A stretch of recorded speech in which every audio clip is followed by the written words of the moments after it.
Welcome to basic math channel.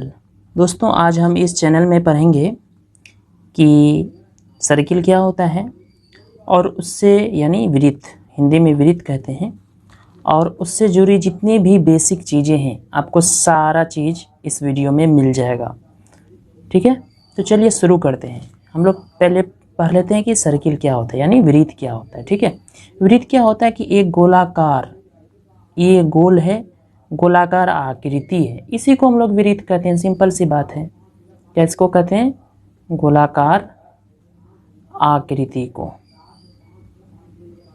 गोलाकार आकृति को हम लोग कहते हैं वृत्त। ठीक है, इसमें बहुत सारा पार्ट होता है जिसको हम लोग जानना जरूरी है। तो सबसे पहला पार्ट जो है आपका, ये आपका होता है केंद्र। ठीक है,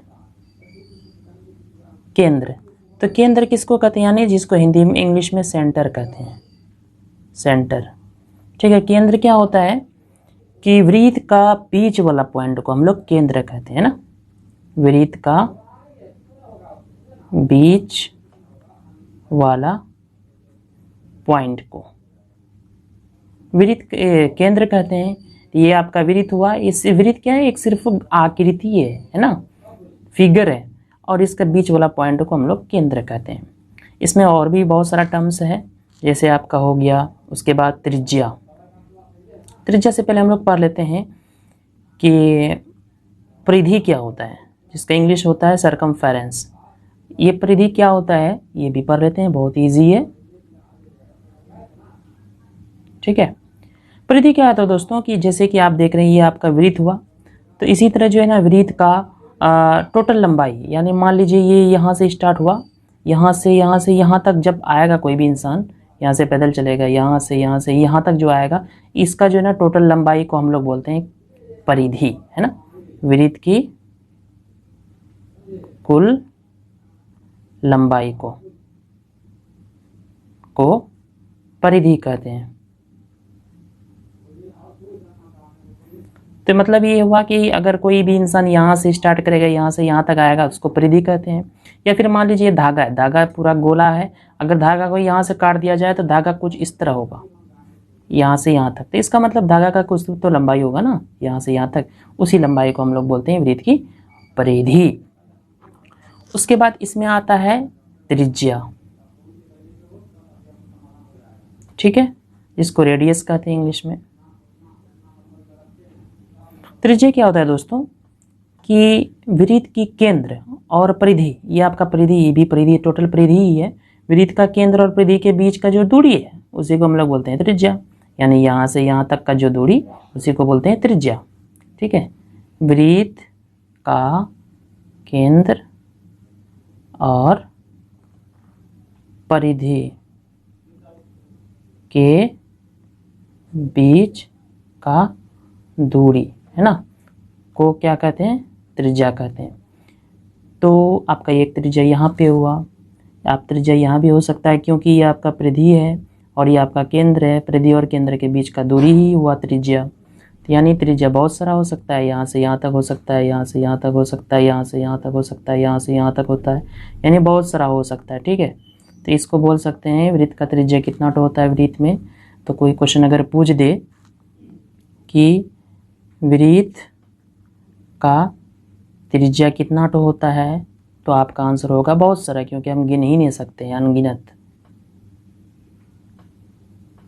ठीक है, तो समझ गए होंगे। मान लीजिए आपका ए है पॉइंट, ठीक है, ए कोई पॉइंट ले लेते हैं और केंद्र को हम लोग ओ मान लेते हैं, तो ओ ए क्या हुआ? आपका त्रिज्या हुआ, है ना, यानी ये आपका वृत्त है, ये आपका ए है, ये आपका ओ है, इसी को ओ ए को ही हम लोग बोलते हैं त्रिज्या। अब पारी आती है व्यास का। ठीक है, इसको इंग्लिश में डायमीटर कहते हैं। तो त्रिज्या, व्यास क्या होता है कि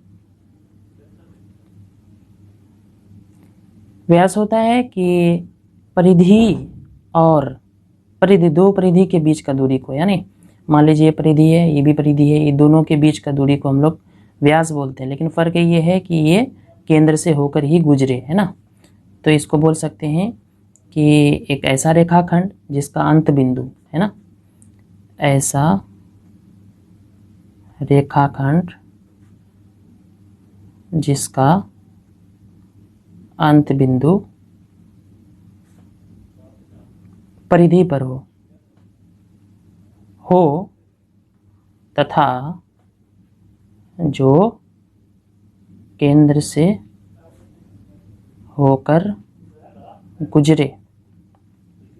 यानी ये रेखाखंड क्या होता है, ये आपका रेखाखंड जिसका अंत बिंदु होता है ये, और ये रेखाखंड है।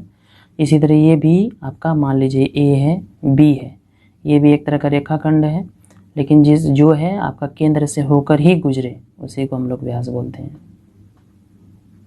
ठीक है, यानी ये आपका ए बी क्या होता है, आपका व्यास कहलाएगा।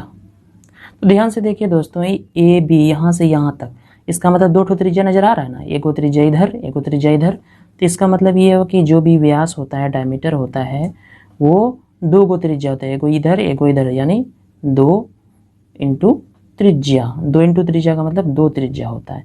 ये एक तरह का आपका रिलेशन भी हो जाता है। कभी कभी रिलेशन पूछता है कि क्या संबंध है त्रिज्या और व्यास में, तो बोलेंगे कि व्यास बराबर, यानी ये आपका व्यास हुआ तो व्यास बराबर 2 ठो त्रिज्या, यानी 2 इंटू त्रिज्या। आपका ये फॉर्मूला भी है और ये रिलेशन भी कहलाता है। अब चलते हैं, उसके बाद का टर्म होता है जो है जीवा। ये आपका जीवा है। जीवा क्या होता है, इंग्लिश में कोड कहते हैं जीवा। जीवा क्या होता है कि एक ऐसा रेखाखंड है जिसका अंत बिंदु परिधि पर हो, लेकिन वो सेंटर से होकर ना गुजरे, यानी केंद्र से होकर ना गुजरे। ठीक है, तो ऐसा थोड़ा सा लंबा होगा वीडियो, लेकिन समझ जाइए अच्छे से। रेखाखंड जिसका अंत बिंदु परिधि पर हो, है ना। ये आपका अंत बिंदु कहाँ पर हो, परिधि पर हो। यहाँ भी है, यहाँ भी है, लेकिन खैर छोड़िए। तो ध्यान से देखिए, रेखाखंड है, इसका अंत बिंदु यहाँ है, तो इसी को हम लोग बोलते हैं जीवा, इंग्लिश में कोड बोलते हैं। तो जीवा भी बहुत सारा होता है, यहाँ से यहाँ तक ये भी जीवा ही हुआ, यहाँ से यहाँ तक ये भी जीवा हुआ, यहाँ से यहाँ तक ये भी जीवा हुआ। यानी तो एक तरह का बोल सकते हैं कि वृत्त में बहुत सारा जीवा होता है। ठीक है, वृत्त में अनगिनत जीवा होता है, जीवा होता है। ठीक है, ये जीवा समझ गए होंगे, उम्मीद करते हैं। उसके बाद आते हैं वृत्त का और पार्ट, जिसको बोलते हैं हम लोग आर्क, है ना। ये आपका जो है नज़र आ रहा है, इसी को हम लोग बोलते हैं आर्क। यानी वृत्त का कोई भी हिस्सा, ये वाला हिस्सा या फिर ये वाला हिस्सा, कोई भी हिस्सा आप ले लीजिए, उसका आर्क कहलाता है। यानी हिंदी में क्या कहते हैं उसको, हिंदी में इसको बोलते हैं चाप, यानी इंग्लिश में आर्क बोलते हैं। तो क्या होता है चाप, कि किसी भी वृत्त का कोई भी पार्ट, है ना, वृत्त का कोई भी हिस्सा क्या कहलाता है, चाप कहलाता है। ये वाला हिस्सा, ये वाला टोटल हिस्सा, ये सारा चाप होगा, है ना। तो चाप को इस तरह से डिनोट करते हैं, ये जैसे मान लीजिए ए बी चाप है, तो इसको बोलेंगे ए बी, इस तरह से चाप। तो ए बी ये छोटा वाला चाप है, तो इसको बोलते हैं लघु चाप। ठीक है, यानी छोटा वाला चाप को क्या बोलते हैं, लघु चाप। और बड़ा वाला चाप को, ये वाला चाप को क्या बोलते हैं, 2 ठो चाप हुआ ना, एक छोटा वाला एक बड़ा वाला। बड़ा वाला चाप को बोलते हैं दीर्घ चाप। दीर्घ चाप को क्या करेंगे, जस्ट ऑपोजिट कर देंगे। ठीक है, ए बी छोटा वाला को हम बोलते हैं, अगर हमको दीर्घ लेना है तो बी ए कर देते हैं, यहाँ से यहाँ तक। ये आपका हुआ चाप। उसके बाद जो है आता है अर्धवृत्त। सब चीज़ आपको कॉन्सेप्ट देते हैं दोस्तों। मान लीजिए वृत्त है, ठीक है, तो अर्धवृत्त का मतलब हुआ आधा वृत्त, ये आपका अर्धवृत्त हुआ। ठीक है, इसमें कुछ है ही नहीं। अर्धवृत्त का मतलब आधा वृत्त। ठीक है, उसके बाद आते हैं हम लोग त्रिज्या खंड पे, जो अक्सर कंपटीशन में ये सब सवाल पूछता है। त्रिज्या, सबका फॉर्मूला भी अभी बताएंगे दोस्तों समझा के। त्रिज्या खंड क्या होता है, यहाँ ध्यान से देखिए, ठीक है। ये आपका त्रिज्या खंड हुआ। त्रिज्या खंड क्या हुआ कि ये वृत्त है, ठीक है। वृत्त का एक तरह का हिस्सा है, ध्यान से देखिए, एक क्या है, एक तरह का वृत्त का हिस्सा है, जो कि दो गो, मान लीजिए ओ है, ये ए है, यह बी है। वृत्त का एक तरह का क्या है, हिस्सा है, जो कि दो त्रिज्या, एक को ये हुआ, एक को ये हुआ, और उससे जुड़ा हुआ जो चाप है, ठीक है, उसी से घिरा हुआ होता है। बोल सकते हैं कि ऐसा क्षेत्र जो किससे जुड़ा घिरा हुआ रहता है, दो ठो त्रिज्या, जो दो त्रिज्या और उसका चाप से घिरा होता है, ठीक है। जैसे कि नज़र आ रहा होगा, ये आपका त्रिज्या हुआ, ये आपका त्रिज्या हुआ, उसका ये आपका चाप हुआ। इसी क्षेत्र को हम लोग बोलते हैं त्रिज्या खंड, यानी ए ओ बी, ये आपका क्या हुआ, त्रिज्या खंड, ठीक है। अब आते हैं हम लोग फॉर्मूला पे। देखो यहाँ त्रिज्या खंड में एक और चीज़ है दोस्तों, यहाँ पे आपका जो है ना कुछ एंगल बन रहा है, यानी कोण बन रहा है, इसी को हम लोग थीटा बोलते हैं, ठीक है। ये थीटा क्या है, कोण है। ये त्रिज्या कुछ ना कुछ तो झुकाव पैदा कर रहा है, इसलिए यहाँ पे कुछ ना कुछ कोण बनेगा। अब हम लोग जा रहे हैं दोस्तों कि वृत्त का क्षेत्रफल या फिर परिधि या फिर जितना भी फॉर्मूला होता है, ठीक है, उसके बारे में पढ़ने के लिए। जैसे कि आपको हम पहले ही बताएं कि वृत्त है, ये वृत्त का त्रिज्या है जिसको r से डिनोट करते हैं, ये आपका वृत्त का व्यास है जिसको हम लोग d से डिनोट करते हैं, याद रखिएगा। तो हम पहले ही रिलेशन बताए थे कि त्रिज्या और व्यास में क्या रिलेशन बताए थे कि व्यास बराबर 2 गुना त्रिज्या, याद रखिए। ये आपका टोटल व्यास हुआ पूरा लाइन, और ये दुगना, देखिए एगो त्रिज्या एगो त्रिज्या, दो गो त्रिज्या, तो ये आपका पहला फॉर्मूला हुआ। यानी व्यास को दोस्तों डी से डिनोट करते हैं, ठीक है, और त्रिज्या को इंग्लिश होता है रेडियस, यानी आर से डिनोट करते हैं, यानी डी बराबर 2r होता है, याद रखिएगा। इसी तरह आर बराबर क्या हो जाएगा, ये मल्टीप्लाई में है तो ये 2 इधर लेके आ जाएंगे, यानी d/2, ठीक है। या फिर त्रिज्या बराबर क्या होता है, ये टोटल का आधा होता है, ये आपका त्रिज्या हुआ, ये टोटल हुआ, तो सिंपल बात है कि ये त्रिज्या बराबर क्या होगा, व्यास का आधा होगा, आधा का मतलब /2 है ना, ये टोटल व्यास है। तो ये आपका फॉर्मूला त्रिज्या बराबर हो गया। अब जो वृत्त का जो है परिधि का मतलब कल आपको पिछले में पढ़ा दिए हैं कि परिधि का मतलब होता है, ये आपका वृत्त है, वृत्त का टोटल लंबाई यहाँ से यहाँ तक, इसका कुछ ना कुछ त्रिज्या होगा, मान लीजिए r। तो वृत्त का परिधि क्या होता है दोस्तों, 2 × पाई × r, ठीक है। और वृत्त का परिधि को हम लोग c से डिनोट करते हैं, तो c बराबर होता है 2 पाई r, याद रखिएगा, ठीक है। अब बात रही कि 2 तो समझ में आ गया, पाई समझ में नहीं आया, r तो समझ में आ गया, r का मतलब होता है त्रिज्या, ठीक है।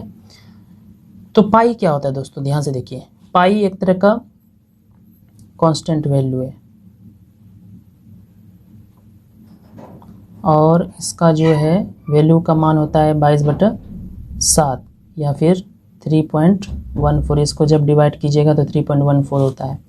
अब सी का फॉर्मूला क्या हो जाएगा, 2 × पाई का मान 22/7 × r का मान कुछ भी हो सकता है, त्रिज्या जो आप मान लेते हैं।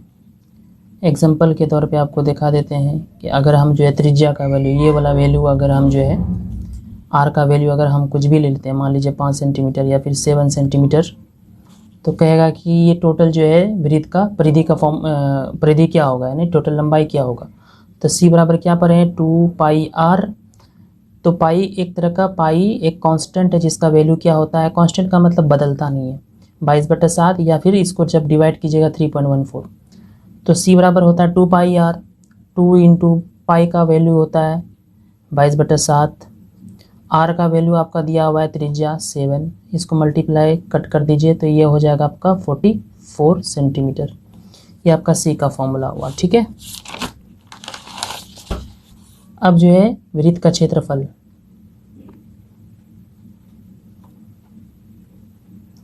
ये होता है πr², यानी पाई × त्रिज्या का स्क्वायर। ठीक है, मान लीजिए कहीं भी अगर दिया हुआ है आपका आर का मान 7 सेंटीमीटर, कहेगा क्षेत्रफल निकालो, तो क्षेत्रफल क्या होता है, पाई आर स्क्वायर होता है। पाई का वैल्यू आपको बता दिए 22/7, आर का वैल्यू 7 × 7, ये कैंसिल, आपका हो गया 154। क्षेत्रफल है तो सेंटीमीटर स्क्वायर हो जाएगा। ठीक है, क्योंकि क्षेत्रफल का यूनिट क्या होता है हमेशा, या तो सेंटीमीटर स्क्वायर में होता है, या मीटर स्क्वायर में होता है, या किलोमीटर स्क्वायर में होता है। ठीक है, स्क्वायर होता है क्योंकि यहाँ 2 बार मल्टीप्लाई किया हम त्रिज्या को, इसलिए स्क्वायर हो गया। उसके बाद इसमें और क्या है कि मान लीजिए हम त्रिज्या खंड बताए थे, ये आपका त्रिज्या खंड व ये वाला एरिया, ये वाला ये जो एरिया है आपका त्रिज्या खंड है, इसका भी क्षेत्रफल होता है। त्रिज्या खंड का क्षेत्रफल क्या होता है, त्रिज्या खंड का क्षेत्रफल कि θ/360 × पाई आर स्क्वायर। ठीक है, थीटा इसमें क्या आता है दोस्तों, थीटा का मतलब होता है एंगल, यानी कोण। इसके बीच में ये जो आप दिखाई दे रहा है, इसके बीच में कुछ ना कुछ डिग्री होगा, कोई ना कोई एंगल होगा, कोण होगा, वही आपका थीटा का मान होता है।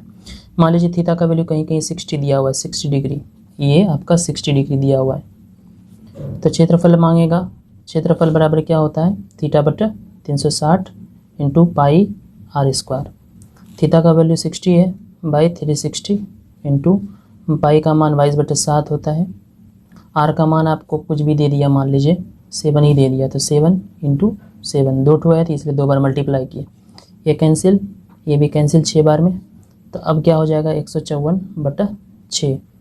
ठीक है, सेंटीमीटर स्क्वायर। ये आपका त्रिज्या खंड का क्षेत्रफल हो गया। दूसरा भी इसका क्षेत्रफल होता है, त्रिज्या खंड का क्षेत्रफल, त्रिज्या का क्षेत्रफल दूसरा होता है 1/2 × L × R। ठीक है, अब L क्या है, इसको हिंदी में लिखेंगे तो 1/2 × आर्क का मतलब क्या होता है, चाप की लंबाई इंटू त्रिज्या, याद रखिए, यह स्क्रीनशॉट ले लीजिए। ठीक है, अब चाप की लंबाई क्या है, इसका भी फॉर्मूला होता है दोस्तों, सब फॉर्मूला आपको कंसेप्ट क्लियर कर देते हैं।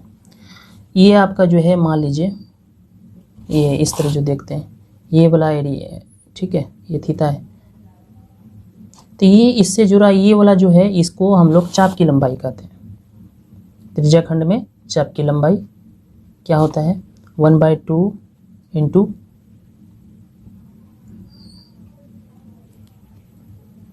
पाई का दोस्तों फॉर्मूला होता है θ/360 × 2 पाई आर। 2 पाई आर का मतलब होता है ये त्रिज्या, ये 2 × पाई। थीटा इसके बीच में कुछ भी हो सकता है, मान लीजिए 60 डिग्री है, बाई 360 × 2 × पाई का मान क्या होता है 22/7। आर का वैल्यू कुछ भी मान लीजिए 7, तो × 7 हो जाएगा। ठीक है, तो इतना दिमाग में रखिए दोस्तों कि चाप की लंबाई का फॉर्मूला होता है θ/360 × 2 पाई आर। अगर मान लीजिए चाप की लंबाई दिया हुआ रहेगा, तो त्रिज्या खंड का क्षेत्रफल 1/2 × चाप की लंबाई × त्रिज्या, ये होता फॉर्मूला। और इसमें कुछ भी कॉन्सेप्ट नहीं है। उम्मीद करते हैं कि आपको कॉन्सेप्ट क्लियर हो गया होगा। अगर आप चैनल पे नए हैं तो हमारे इस चैनल को सब्सक्राइब जरूर करें। Thanks for watching.